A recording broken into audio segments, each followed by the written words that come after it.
Good morning, and welcome to this month's edition of Oak Hills Regional Community Development Corporation's Third Wednesday Parent Resource Chat. As you know, my name is Bettina Campbell, and I am the Social Service Coordinator and also a Medicaid CHIP Assister for the Oak Hill Regional Community Development Corporation, which is the parent corporation for Healthy Kids Mississippi.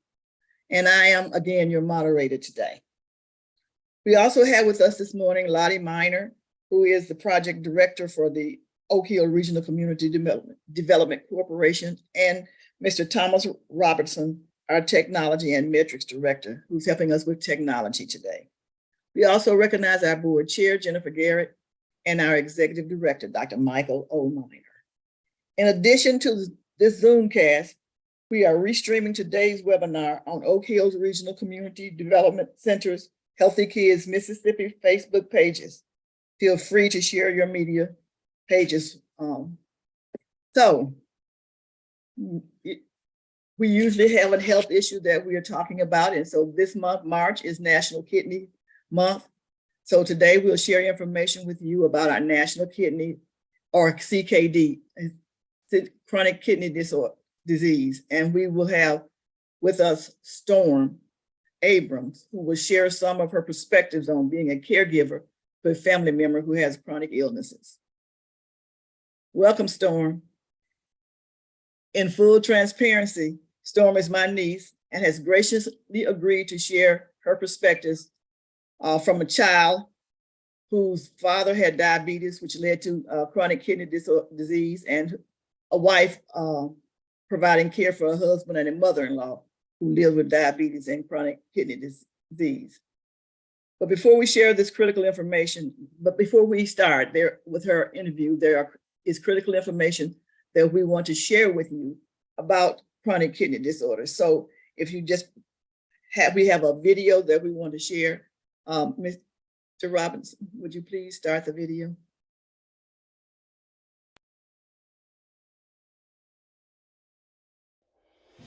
You may not think about your kidneys, but they play a vital role in your overall health by removing waste and extra fluids from your blood. Following your kidney health allows you time to make informed decisions about your care and reduces your chances of serious health problems. More than 1 in 7 U.S. adults are estimated to have chronic kidney disease.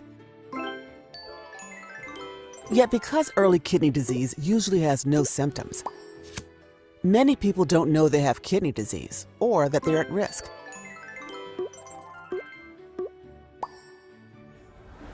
Getting tested is the best way to know how your kidneys are doing.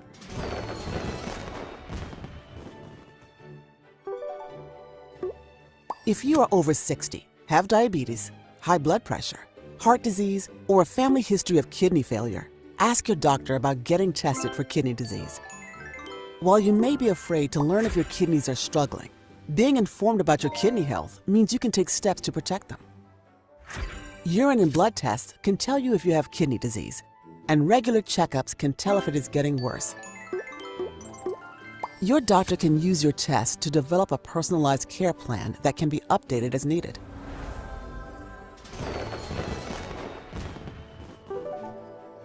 By making healthy lifestyle changes and managing existing illnesses, you may be able to slow the progression of kidney disease.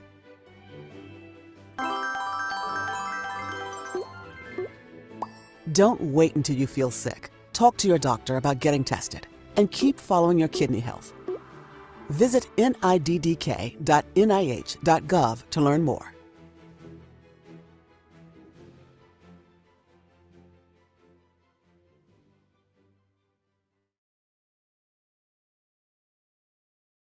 Thank you so much, Joe.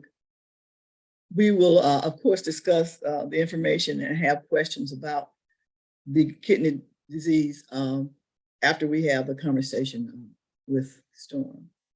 So again, welcome, Storm. We are so happy to have you with us today. But before we get started with our conversation, I just want to tell the people a little bit about who you are. Storm is a graduate of the Flint Southwestern High School and Mott Community College in Flint. And this fall, she plans to study physical therapy. Storm was 11 years old and in the 6th grade when her father was first diagnosed with CDK. Storm is a faithful member of the North Central Church of Christ, where she works with the youth groups and on the Welcome Committee. So again, welcome, Storm. You muted, unmute yourself. Good morning. Good morning. So, you know, this is a very serious topic, as you know, and the information that was shared with us prior is critical for everyone to know to be able to take care of themselves. And we always talk about or usually present information about some health disorder, but we never think about the other side of it, the family members that go through it with the person or the family members that are providing care for the person. So I thought today it would be really nice to hear from the perspective of a caregiver. And you, as a child, I know that you took care of your father, and so we want to talk about that first. But you know, there's a surveys that estimate that in Western countries, between 3 and 4% of the young people under the age of 18 have to care for their parents. So having said that, how did you feel about your father's illness when you found out? I was very scared when I first learned of my father losing his kidneys, because at a young age, it's not something that is known about pretty much at all. You don't hear about that form of illness. Was there anything going on about that time when your father became ill? Yes, unfortunately, we had just laid my grandmother to rest, and shortly after, very less than even a month later, my father was diagnosed with the loss of his kidneys. How did it make you feel? I was very scared due to the fact that since I just had laid my grand to rest, I thought the stress of, since dad hadn't, aside from diabetes, he hadn't suffered had being in and out of the hospital at all. I was very worried that I was going to lose him as well.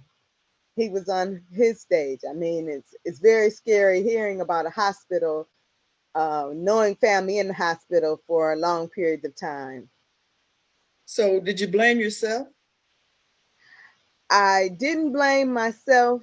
I more or less was scared of where it was going to go. I kind of just thought the stress of Granny's loss is what brought the illness upon my father.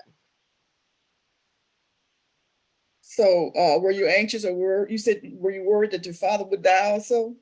Oh yes, I was very worried that my father would pass also, due to the fact that all my other years of childhood, him having diabetes and not having any issues, this coming all the way out of nowhere, having to be at the hospital continuously, did have me worried that I was going to lose my father.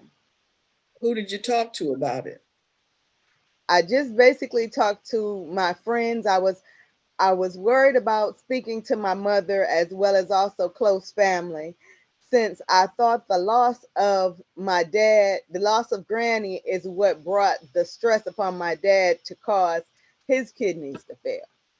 I didn't know it's something that, as a diabetic, how it's a very regular or easier for someone that is a diabetic to lose their kidneys.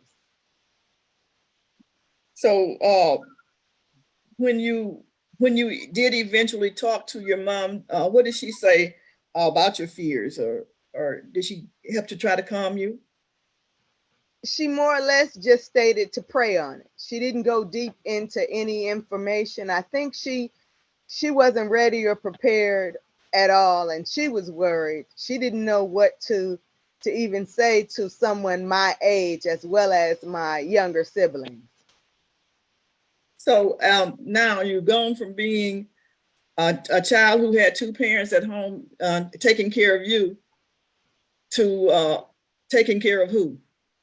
I was more or less taking care of my siblings while my mother was being a wife as well as always at the hospital with dad, and just being the oldest sibling, more was put on me of the parental area. And how did that affect you in school? Or did it affect you in school? I kind of put school down as far as when I left the building. I left it alone, doing homework regularly, things that we don't usually like to do anyway, that our parents more or less enforce and make sure that we've done. I put those things aside to help with my brothers and sisters, asking questions, cooking, making sure that when they were younger, so they were still kind of liking school, they would come to me and ask me questions of things. So I like to be able to have the control over them, but I was worried of the reason that, due to the fact that my father was ill, how long I would have that control, because it did also lack me in being able to hang out with my friends and socialize the way I would prefer. So, so did you resent that at all? Yes, I was. I didn't know who to blame. I was Granny was already gone, so I couldn't. I love my Granny. I wasn't gonna blame her for it, but I did think the loss of my Granny brought the illness upon my father, and due to that, I had mom being at the hospital with him being so young. We weren't able to go to the hospital then at that time, and I just had to. I was frustrated and upset that I was the one also that had to step in and lose some of my freedom as far as enjoying myself as a child, to being the mentor and the overseer of the household. So what would you have liked to see happen? I kind of would have liked it more if my mom had have explained to us what was going on. The procedures, I know, as far as my parents being older, they knew more or less what diabetes, the side effects that can come about with diabetes. And if I had known more of the facts, it wouldn't have scared me and had me stressed out as much as it did that I was going to lose my father, as I just had lost my granny. So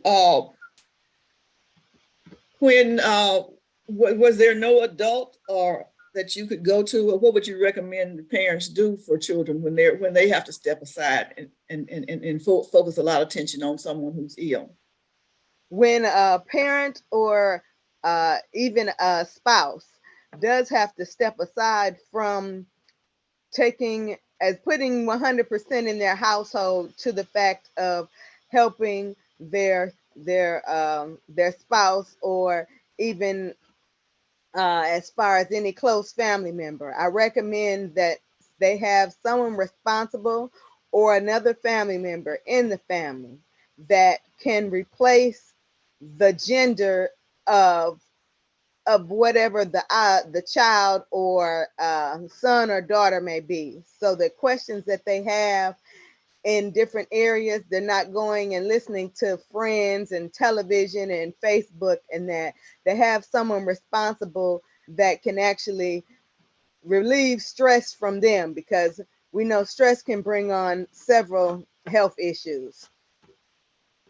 Okay, so let's just kind of switch gears a little bit and talk about your role as a caregiver to your husband and your mother-in-law. So did you in any way resent having to take care of your husband or his mother?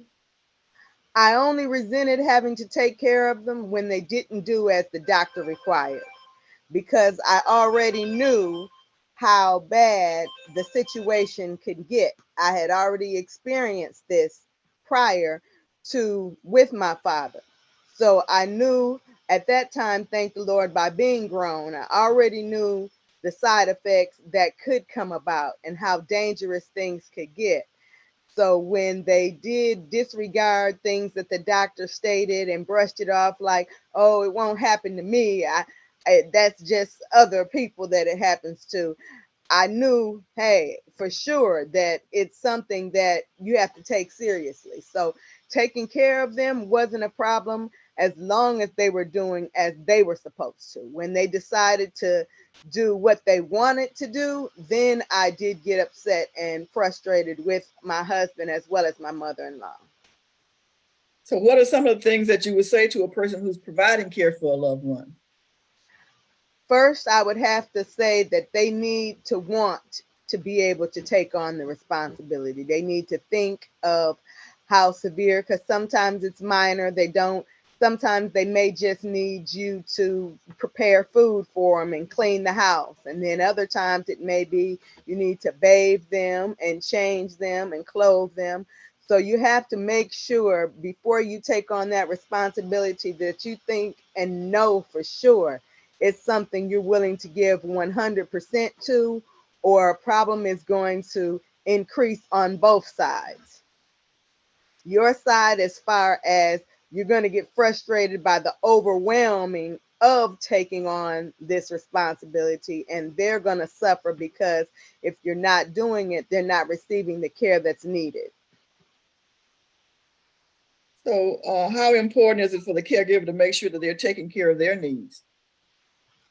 It's 100%. They have to make sure that they're taking care of themselves 100%, because as far as if the caregiver becomes ill, then there's going to need to be someone to help the whole household, or as my household it would have been, because my mother-in-law and my husband were the ones who had the illness. So if I wasn't taking care of myself, then someone else would have to step in.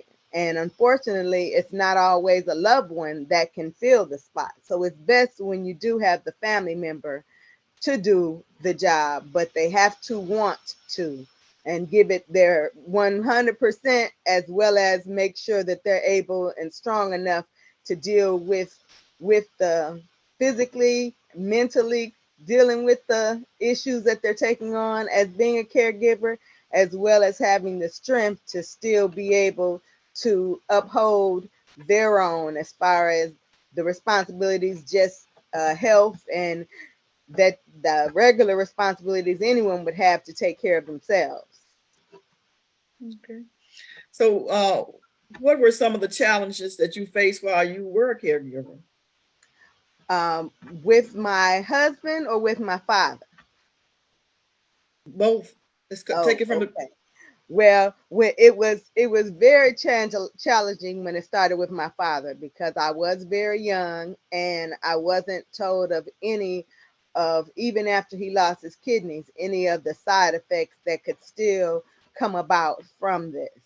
I learned at a young age how to be helpful, and not just to my father, but it taught me a lot of respect for those who do have health issues. But the responsibility was a lot, because of the fact of, with us being of the opposite gender, I was limited to some of the things that needed to be done towards my father that I couldn't do. But as far as mandatory, making sure he got to and from all of his doctor's appointments, and making sure, as far as making sure the things that he was eating when I cooked, I made sure that he was only eating as he was supposed to, and dealing with my husband on that level, then I was more prepared due to the fact that I had experienced it as a child. But it had me less stressed out when doing it as for my husband and my mother-in-law. It's just that they didn't birth me. So the fact of the responsibility that they put on me, they didn't see it as strong as my father did. My father took it, it's like he had resentment for having to do this to me. So I want to make sure you stress that you do your best, that give it your all. But as far as depending on the position, as far as the family member form, that it changed when it was my husband and mother-in-law, because they were quick to brush off the things that I already knew could happen due to the fact of experience prior. So challenges, one of the challenges then was getting them to accept that you were knowledgeable in how to provide care and knowledgeable in how the disease progression was. Yes, because I had already experienced it, and it's they just would the getting them to understand that, hey, when you lose your kidneys, even being a diabetic, how there are other steps and unfortunately a lot of issues that can come about. And losing your kidneys is not good, as well as preparing them to go to dialysis regularly, and how serious that was. She liked to brush that off as if, it was a big joke. And I had to really push it. And with her being my mother-in-law, which is, of course, older than me, to try and make sure and enforce and push her to be ready for dialysis and to go to dialysis, it was really hard. So what I hear you saying is that from the role of a child, and from the role of adult, that it was frustrating for you to try to offer help to people who may not be trying to help themselves. Yes, yes. And see, that's the one thing about my father. He was, even though he was young when he lost his kidneys, he had to be in his late 40s and or mid 40s even, I'll say. But he was willing to do what the doctor said and keep up with, except for his bad habit of smoking, of course, and we know that can damage your kidneys. He was willing to give everything else his full 100%. He wasn't just wanting to depend on someone to take care of him. The doctors explained to him he knew what he wasn't able to do and what he was capable of doing it, and when he was capable of doing it, he did it. He didn't want me, my mother, or anyone. He liked to take care of himself to the best of his ability.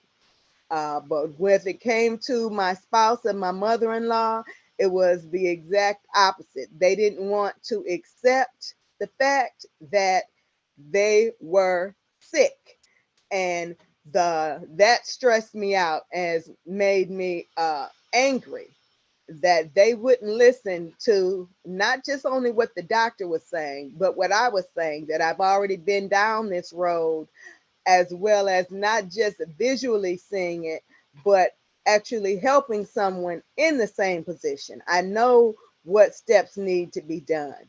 And they didn't like to hear it from my side, because I didn't have kidney illness myself. But it was frustrating when it came to my husband and mother-in-law. So knowing in the situation with your father, you did not have the knowledge that you needed to be able to help him. You didn't understand the disease. So do you recommend for family members who are taking on that role, or even if they're not taking on it, if the person is still healthy enough but chronically ill, but still healthy enough to do things for themselves, but there are some steps, some information that they need to follow, do you think it's good that the family members get that knowledge also?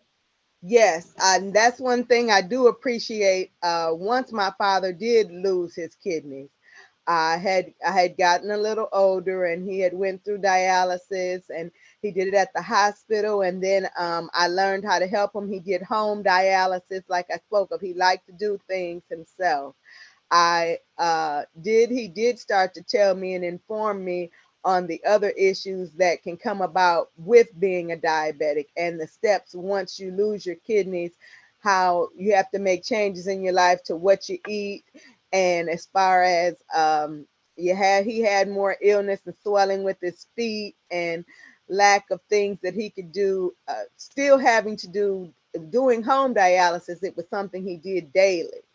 So as far as he still gave it 100%, his all in all. But as far as I was glad he recommended me to an adult to inform me of the steps that unfortunately may come about from the kidney illness. So I recommend that a family member who is experiencing having a loved one with kidney illness or diabetes to start with, because unfortunately we know that can often lead to kidney failure, that they do inform the loved ones and those that are of age, for the more or less, to to let them know that this is a problem that your father, medical issue that your family member is suffering with, and unfortunately, because of this, these things may come about. Because it with my father, it led to blood clots, which led to amputation, which led to double amputation. With my husband, it also led to amputation. It led to blindness in the eye, and it led to another amputation. So I was ready and prepared for that due to the fact of the knowledge that I received and what I experienced through taking care of being a caregiver with my father. So as a child, I know we're jumping around, but as a child, um, did you resent the fact that your father was no longer able to be active with you to do the things that you did together when he was well?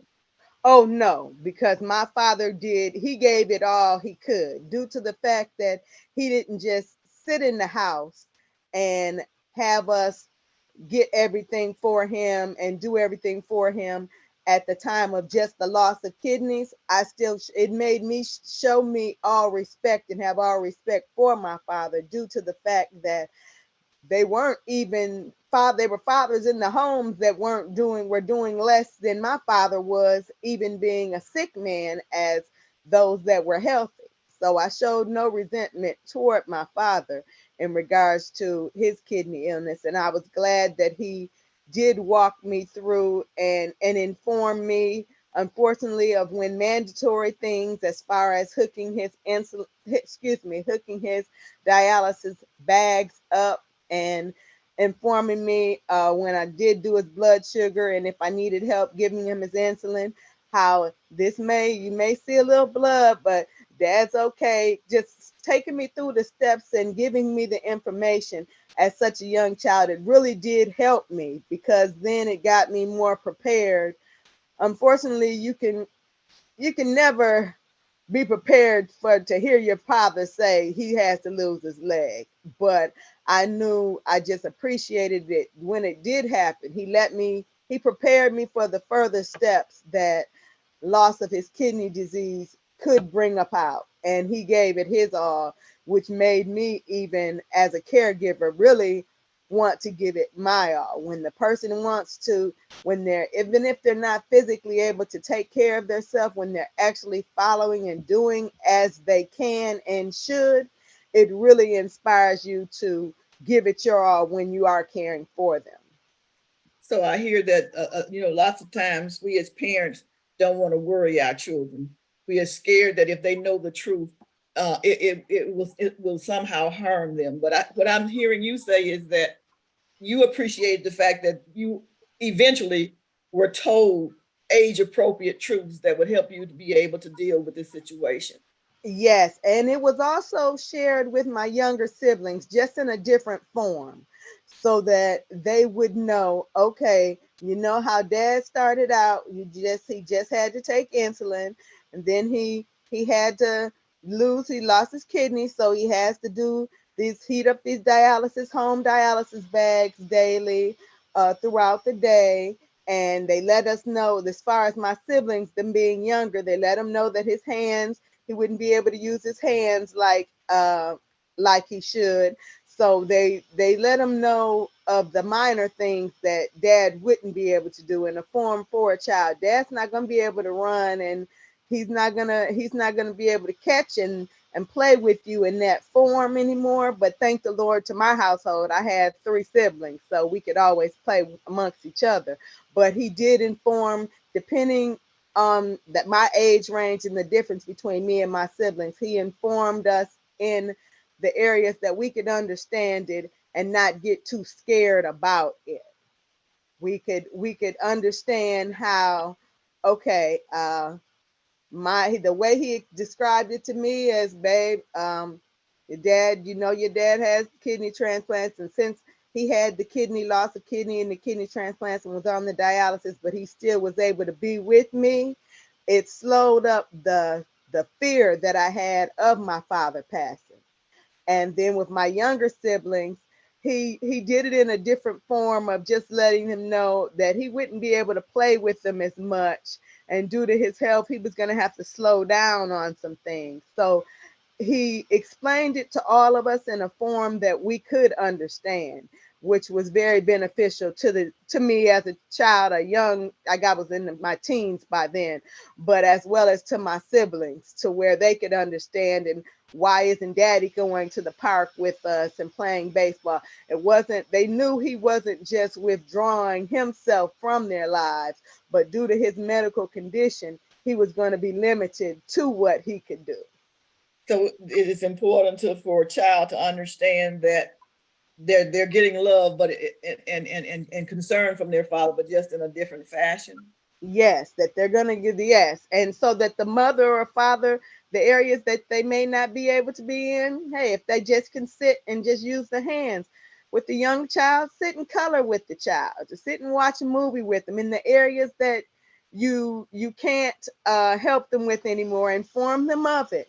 But in the areas that you can, that they may not have been interested or you may not have done prior, try and pick up and replace what you, some form of interaction that you all can do together to make up for what you no longer can do, so that they're able to see and know that just because they're getting sick doesn't mean they're trying to withdraw from you, but they're still interacting and they want to have fun and play with you and be involved in your life. And that helped us all with the fear of daddy passing, because it showed us that he was still able to do a lot. We still could see even the loss of things he could do as a parent, as far as how more cooking was taken care of me and taken on, by me, and my brothers had to start taking out trash at young age and things of that nature. It also showed us that, hey, he may not be able, he's gotten sick, he can't do these things, but he's still gonna, what he can do, he's gonna interact with us. So the steps that he told us, the best way for a parent to do it is to make up and let them know it, depending on their age range and what you know your child can handle. Inform them in some form of way, and then whatever way you're able to still interact with them, to continue to do that, so that they won't feel as fearful and as if that they're going to be taken, they're going to lose you altogether. You just straying out and melting away. So what are the qualities that you would say a caregiver should have? First, a caregiver should have make sure that they're ready to take on the responsibility of, you never know what can happen.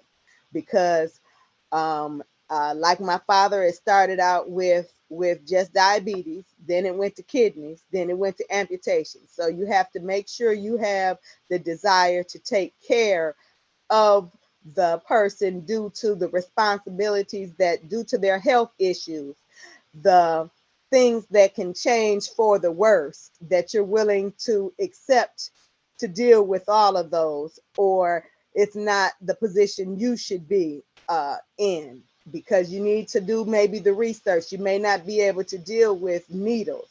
So as far as sometimes injections and testing sugars, as you need to do a little research sometimes and see if you can handle the job, not just physically of wheelchairs and hooking the bags up, but making sure that you can handle the job as a whole, because you never know what the next step, how far, if it will stop at just the kidneys, or if it will advance and continue to get worse. And you need to make sure that you can handle the whole procedure, and that you're willing to do it and give it your 100%, but making sure that you also can handle it and still take care of yourself and stay positive. Because when you're not positive about it, you slack off in areas that you're needed.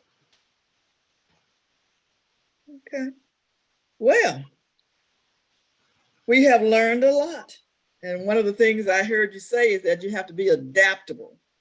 Yes.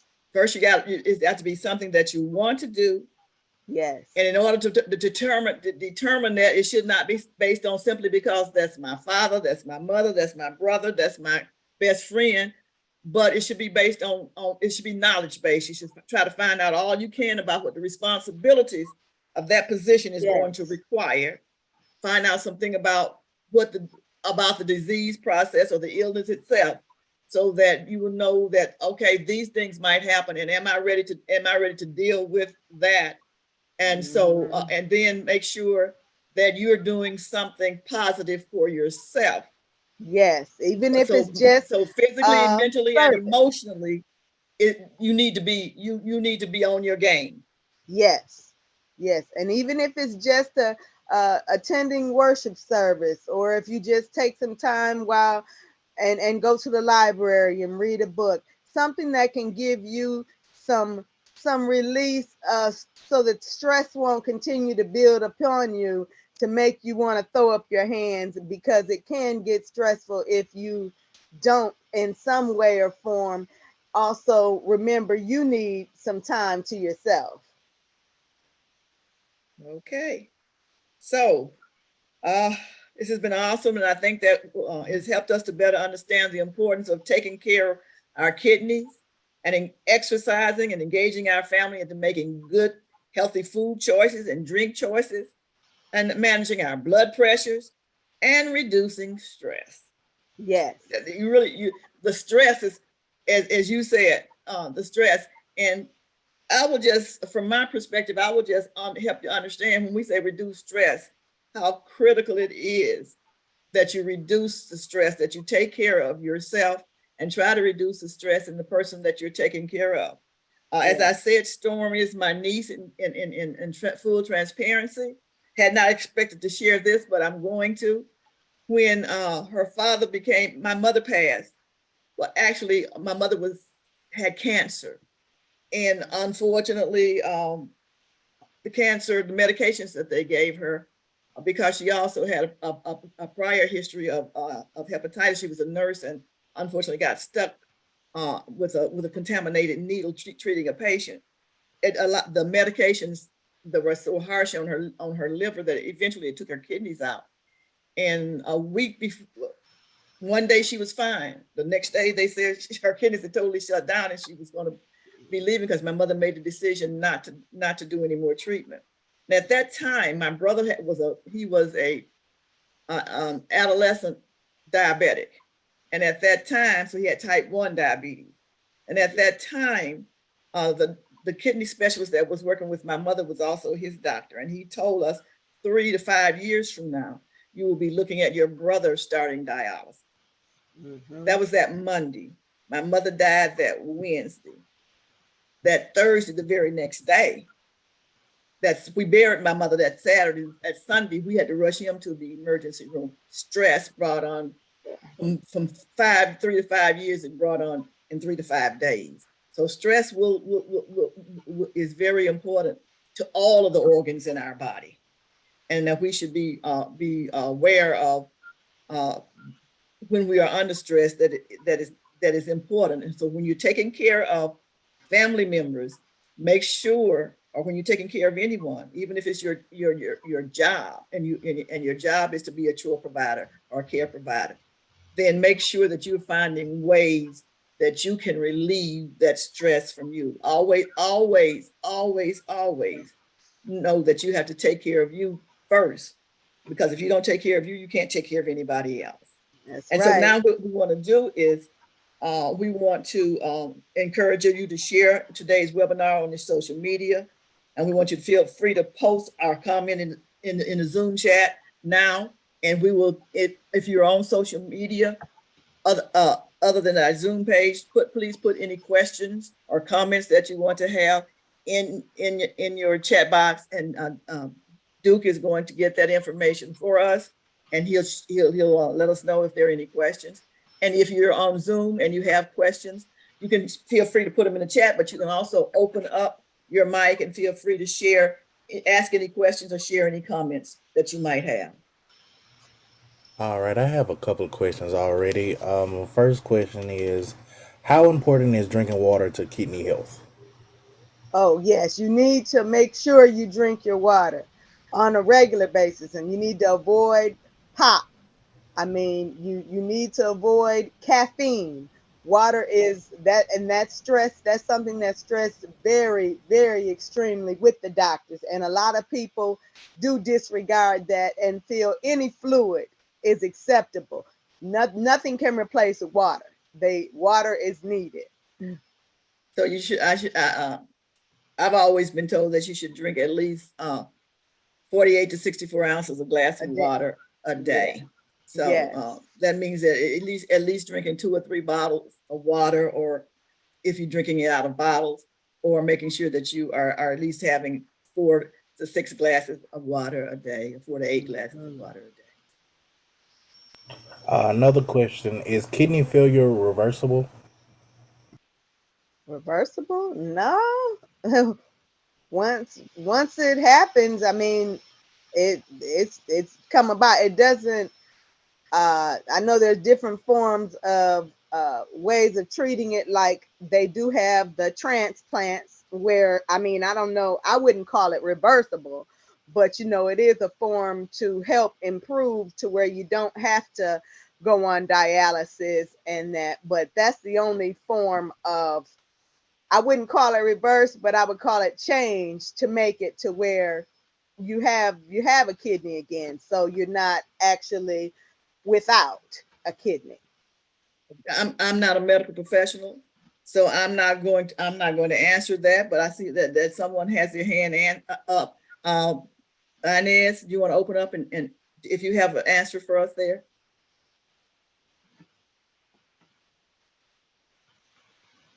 I do have a question.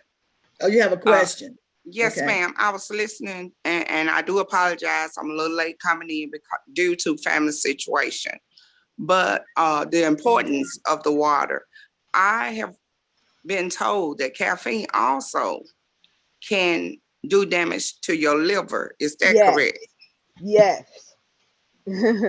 And can you explain more on how this can happen? Because my doctor did tell me, and I'm gonna be honest, I was a person who drank water all the time. Then I got to drinking on Dr. Pepper, and my doctor was like, Inez, you really need to slack up off of those sodas, because whether you believe it or not, this can affect your liver. But he never really broke down, okay, this is why. Inez, being honest with you, I've never heard the liver, but that's your doctor, so he's a medical person, so I'm gonna take him that he knows what he's talking about. All I do know is that it's caffeine. It affects many organs in your body. I know even with your heart, the doctors will tell you not to drink caffeine if at all possible. And so try to drink water. The best thing to do is to try to eliminate it, but if you can't eliminate it, at least reduce it. Yes, ma'am. To a level that anything that you can do to reduce the wear and the damage that it does to the different organs of your body, and it slows down the progression. So you want to try to if you drink an 8-ounce pop, 16-ounce pop, then drink 16 ounces of water behind it. Yes, ma'am. But I have Sister Loretta Miller, and I know this is a subject that she's very familiar with, so I'm going to ask her to open up her mic and answer this question. Yeah, I raised my hand because, as you know, my kidney burst. So I live with one kidney. Oh, yeah. But my kidney, a mass was growing in the kidney cavity because kidneys filter things that come into your body. Yeah. And if it can't filter it, it's going to stay there, and it squares my kidney and it bursts. But thank God I didn't have to have dialysis. The technical term was renal cell carcinoma. And so I didn't have to have dialysis. I didn't have to have any kind of chemo or anything. But what I do know was my favorite was coffee, Dr. Pepper, and a candy bar. And I could live on that all day. However, I'm telling you, what they told me was to drink half your body weight in water. And that's a struggle. That's a struggle, but you got to do it, because I've seen people that have been on dialysis for as long as 30 years. And it's hardening that they have to go filter all of the blood out of their body and then clean it and put it back in their body. You know, so that's something that we don't want to do. But that caffeine, I love coffee, but I may drink 1 cup a month or 1 cup a week or every other week. But although I love it, like Sister Bettina said, if you're going to drink a cup of coffee, you need to drink that much water or twice as much to get that back out of your body, because your body's fearfully and wonderfully made. And you don't want a kidney from somebody else's body either, because then there's so many different anti-rejection drugs that you got to take every day when you could just do what we need to do now, you know. So my pastor recently passed, and his kidney problem was due to exercise. They told him his heart that he needed to work, he needed to exercise, and he thought, oh, I was a football player, I did this, I was active, I could walk around the track, I'm not really having a problem. Well, that was the early stages, and he didn't deal with it in the early stages, so he ultimately had to go back and get on dialysis. So there is correlation between your heart and your kidney. Don't know about the liver, but I know it is between the heart and the kidney. You know, so I admonish you, please, please, please drink that water. I'm struggling with drinking water, but I'm working on it. Just keep trying to drink as much water. If it's small, just, you know, small parts at a time, you know, smart portions at a time, but drink the water. It's really good for you. It's great for your skin, all of that, you know. It is. Thank you so much, Sister Loretta. Now, all of our organs are made to function together. So if you do damage to one, that means that the other one has to work that much harder in order to be able to compensate for the organ that's not performing at maximum anymore. And so we do have 2 kidneys. You can live with 1 kidney. However, you want to try to keep both kidneys and keep both kidneys healthy. And so you want to eat healthy, you want to drink plenty of fluids, and you want to exercise, and you want to try to reduce all of the stress that you can in your life. And even good stress can be bad for you. So please, please, please, please take care of yourself, so that in the event that you are taking care of someone else, then you will be able to do a better job with that. But and making one more sure thing, Sister Bettina, taking care of yourself first. Yes, ma'am. I was going to say those last words that you said out of your mouth. Take care of yourself, because you don't want anybody else to have to take care of you. You know, take care of yourself. You know, do the things. And I am dealing with, or I'm talking to people who are now caregivers, because the person who could control their lives, who could control what they ate, didn't do it. Even some people that have been on drugs and alcohol all their lives, and now they can't take care of themselves, and then they leave us who have taken care of our bodies there to take care of them. And I think that's unfair. So if you can take care of your body now, please do it, so that no one else will have to take care of you. Okay, so again, drink water. And with regard to coffee, there if you must drink there's decaffeinated coffee.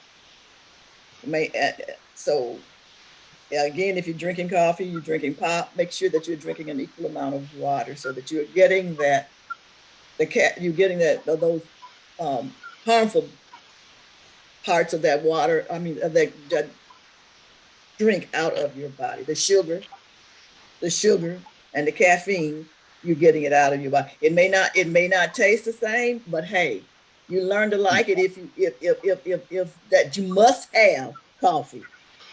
If you must have coffee, learn how to like the decaffeinated coffee. so that you have your kidneys a lot longer, because you don't like, I guarantee you, you'll like even less going to the dialysis 3 times a week. Yes. I guarantee you, you'll like even less losing your eyesight. You'll like even less losing your limbs. And, you know, so do what you can. Do, as Sister Loretta said, do your part. Do what you can to take care of you, so that those of us who are trying to do right are not feeling resentful of having to take care of someone who, when they could take care of themselves, chose not to do so. Is this your hand up, Storm? Yes. I also wanted to state to please don't wait till you get grown to do this. Mama used to have us drinking Kool-Aid all the time when we were young. Once Daddy's kidneys went bad, the health changes that Daddy need to make, she stressed upon us and pushed upon us as a child, so we wouldn't end up in that situation. So less of the Kool-Aid was in, more of the water, less salt and things. Make sure that as you're doing it, if you just a parent and you have kids, don't make theirs the way that you would like yours to be and then make yours the way you have to take it. Do your best to try and enforce it and put it in them at a young age, to where then they won't get so desirable to have it when they do get older, or heaven forbid when they get sick, because it will be helpful for them to avoid it getting sick or that altogether.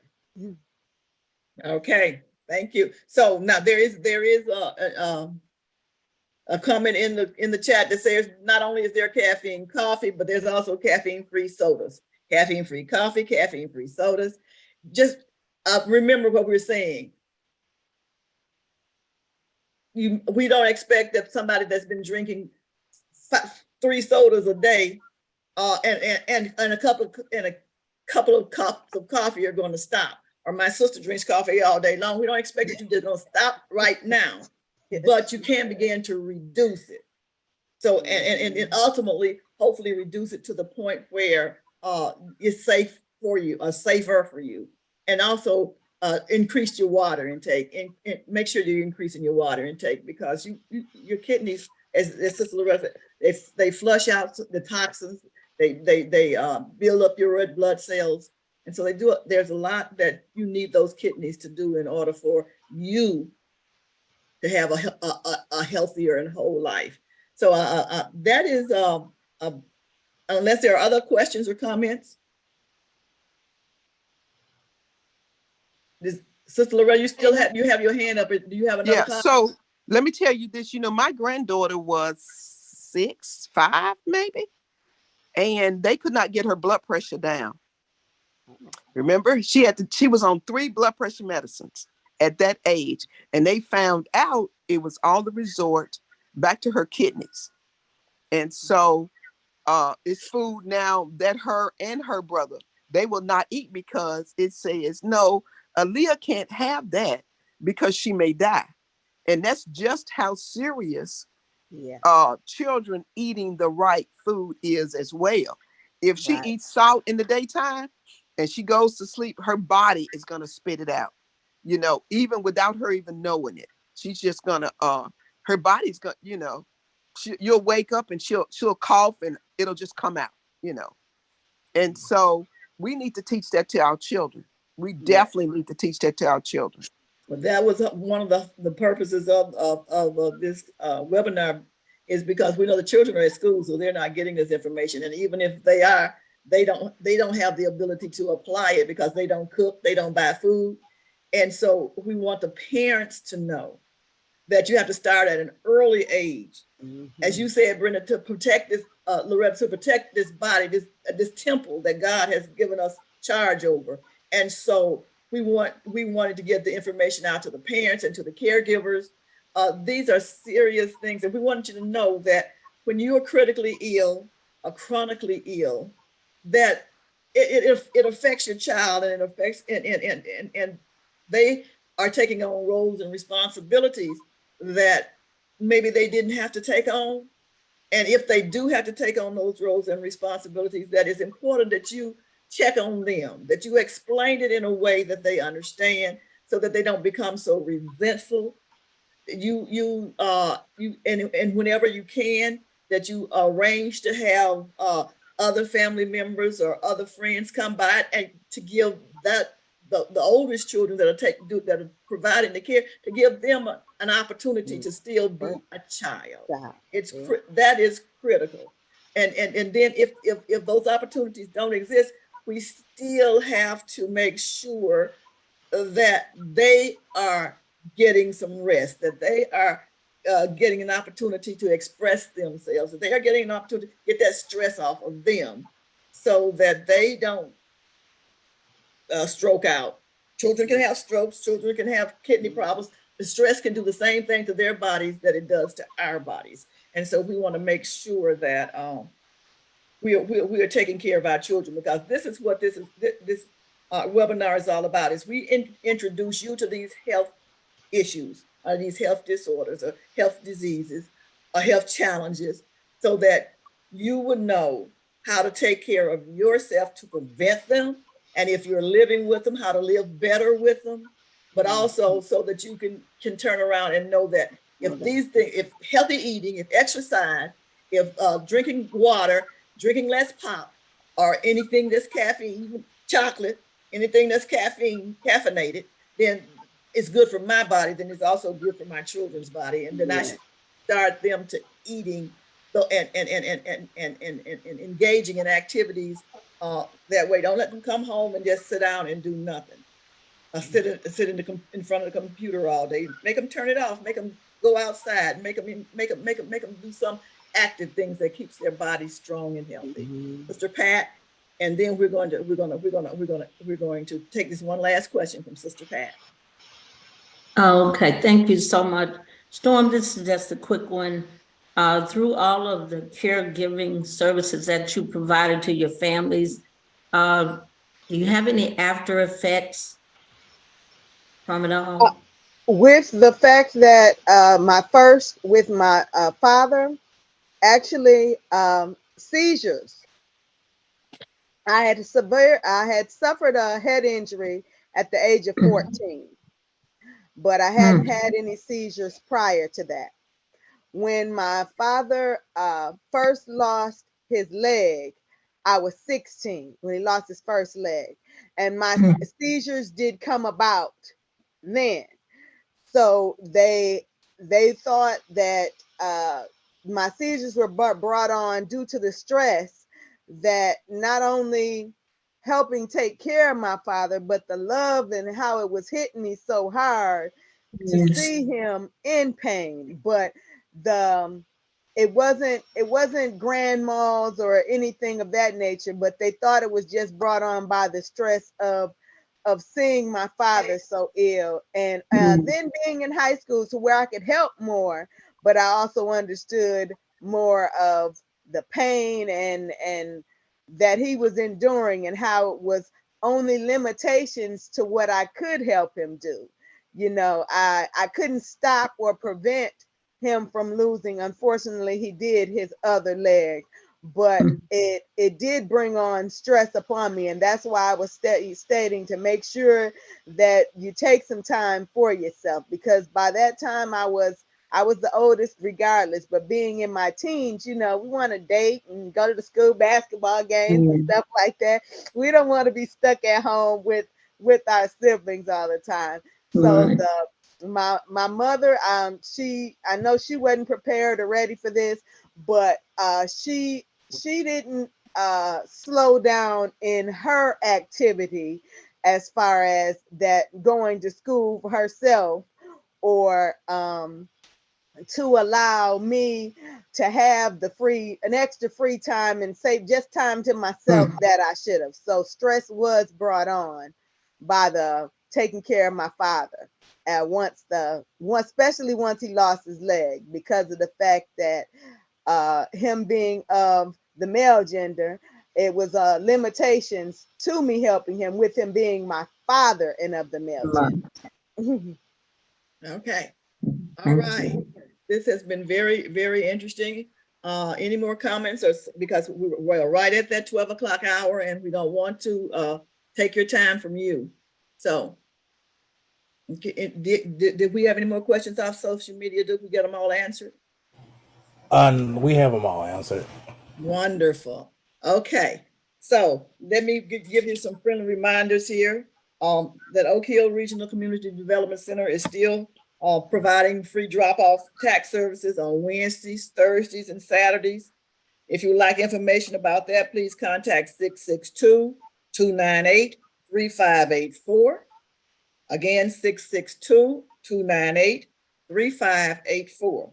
On March the 27th at 6 p.m., we'll Ask Mary and Pat Zoom webinar. So if you have any questions about Medicaid, please feel free to call to join in at the Zoominar at that time. And then finally on the third Wednesday for next month, we'll be talking about child abuse prevention. You may learn more about us at www.oakhillregionalcdc.com. Again, www.oakhillregionalcdc.com and www.healthykidsmississippi.org, www.healthykidsms.org. Once again, we acknowledge our board chair, Jennifer Garrett, and our executive director, Dr. Michael O'Miner. This has been a production of the Oak Hill Regional Community Development Corporation, belonging, building, and bridging in the Mid-South region and across the state of Mississippi. Thank you very much for joining us.